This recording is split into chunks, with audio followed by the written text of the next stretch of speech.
الرحمن الرحیم۔ آج کے ہمارے لیکچر کا عنوان ہے اسلام کا اہم ترین فریضہ۔ محترم سامعین، اللہ جل شانہ قرآن پاک میں ارشاد فرماتے ہیں، یا ایھا الذین آمنوا قوا انفسکم واہلیکم نارا، اے اہل ایمان تم بچاؤ اپنے نفسوں کو اور اپنے گھر والوں کو جہنم کی دہکتی آگ سے۔ محترم سامعین، اس آیت مبارکہ میں اسلام کے اہم ترین فریضہ کو بیان فرمایا گیا ہے۔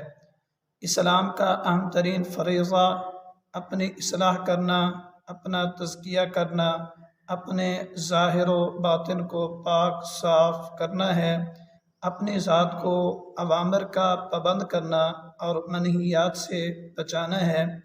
اسی طرح اپنے گھر والوں کو ان کی اصلاح کرنا، ان کو ان کے ظاہر و باطن کو پاک صاف مطہر کرنا ہے، ان کو احکامات کا پابند بنانا اور منہیات سے بچانا ہے۔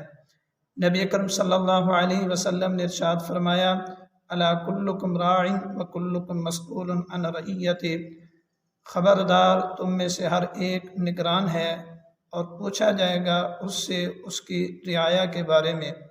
محترم سامعین، محدثین کرام ارشاد فرماتے ہیں، انسان سب سے پہلے اپنی ذات کا نگران ہے، اپنے نفس کا نگران ہے کہ قیامت کے دن اس سے اس کی ذات، اس کے نفس، اس کی جان کے بارے میں اس سے سوال ہوگا۔ پھر انسان نگران ہے اپنے گھر والوں کا، اپنے اہل و عیال کا، اپنے بیوی بچوں کا، کہ ان کو احکامات کا پابند بنانا ہے، ان کو ان کے ظاہر و باطن کو پاک صاف مطہر کرنا ہے، ان کا تزکیہ کرنا ہے۔ امید کرتا ہوں کہ آپ حضرات اس لیکچر پر عمل کریں گے۔ السلام